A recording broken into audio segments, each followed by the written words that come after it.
I was appointed as Goodwill Ambassador for UN Women 6 months ago. And the more I've spoken about feminism, the more I have realized that fighting for women's rights has too often become synonymous with man-hating. If there is one thing I know for certain, it is that this has to stop. For the record, feminism, by definition, is the belief that men and women should have equal rights and opportunities. It is the theory of the political, economic, and social equality of the sexes. I started questioning gender-based assumptions a long time ago. When I was 8, I was confused being called bossy because I wanted to direct the plays that we would put on for our parents, but the boys were not. When at 14, I started to be sexualized by certain elements of the media. When at 15, my girlfriends started dropping out of their beloved sports teams because they didn't want to appear muscly. When at 18, my male friends were unable to express their feelings. I decided that I was a feminist, and this seemed uncomplicated to me. But my recent research has shown me that feminism has become an unpopular word. Women are choosing not to identify as feminist. Apparently, I am among the ranks of women whose expressions are seen as too strong, too aggressive, isolating, and anti-men, unattractive even. Why has the word become such an uncomfortable one? I am from Britain, and I think it is right that I am paid the same as my male counterparts. I think it is right that I should be able to make decisions about my own body.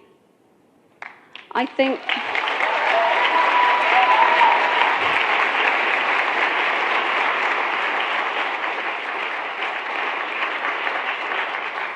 it is right that women be involved on my behalf in the policies and the decisions that will affect my life. I think it is right that socially I am afforded the same respect as men. But sadly, I can say that there is no one country in the world where all women can expect to receive these rights. No country in the world can yet say that they have achieved gender equality. These rights I consider to be human rights, but I am one of the lucky ones. My life is a sheer privilege because my parents didn't love me less because I was born a daughter. My school did not limit me because I was a girl. My mentors didn't assume that I would go less far because I might give birth to a child one day. These influences were the gender equality ambassadors that made me who I am today. They may not know it, but they are the inadvertent feminists who are changing the world today.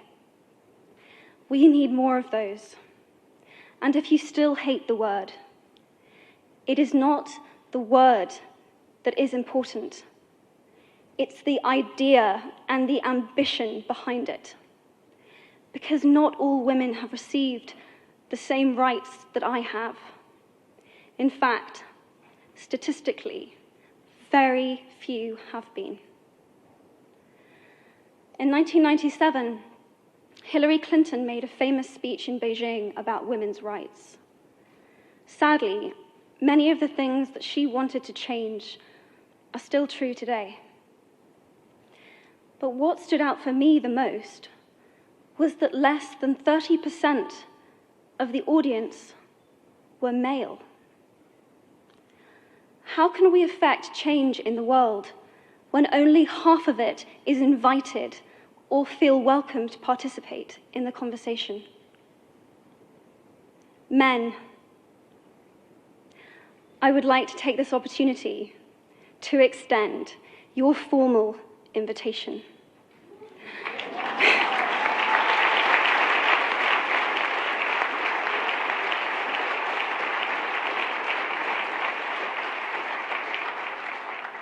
Gender equality is your issue too. Because to date, I've seen my father's role as a parent being valued less by society, despite my needing his presence as a child as much as my mother's. I've seen young men suffering from mental illness, unable to ask for help, for fear it would make them less of a man, or less of a man. In fact, in the UK, suicide is the biggest killer of men between 20 to 49, eclipsing road accidents, cancer, and coronary heart disease. I've seen men made fragile and insecure by a distorted sense of what constitutes male success. Men don't have the benefits of equality either. We don't often talk about men being imprisoned by gender stereotypes, but I can see that they are, and that when they are free, things will change for women as a natural consequence. If men don't have to be aggressive in order to be accepted, women won't feel compelled to be submissive. If men don't have to control, women won't have to be controlled. Both men and women should feel free to be sensitive. Both men and women should feel free to be strong. It is time that we all perceive gender on a spectrum instead of two sets of opposing ideals.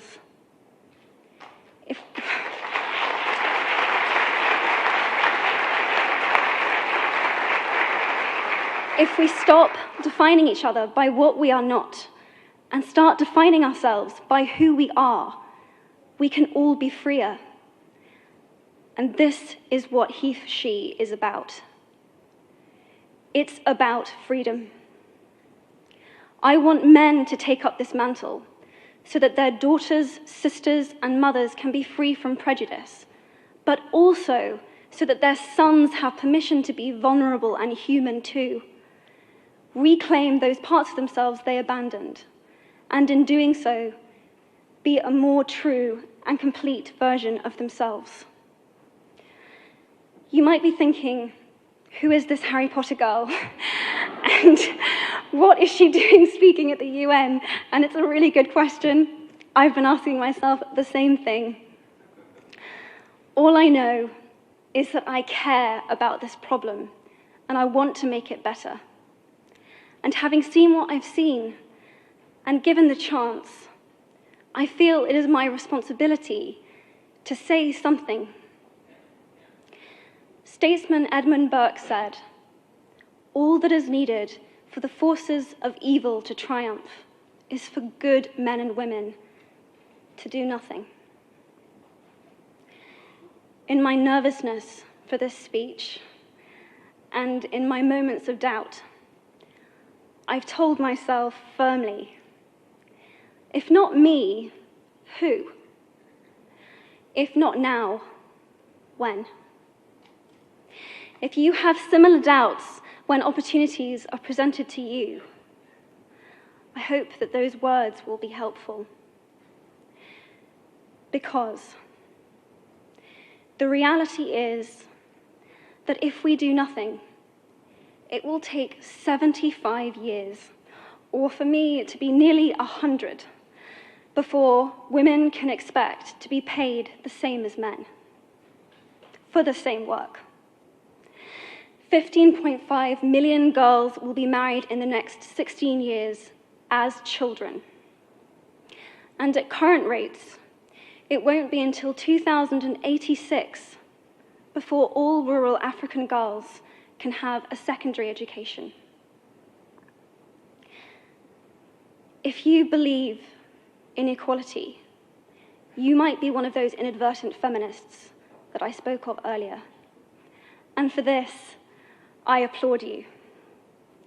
We are struggling for a uniting word, but the good news is that we have a uniting movement. It is called HeForShe. I am inviting you to step forward, to be seen, and to ask yourself, if not me, who? If not now, when? Thank you very, very much.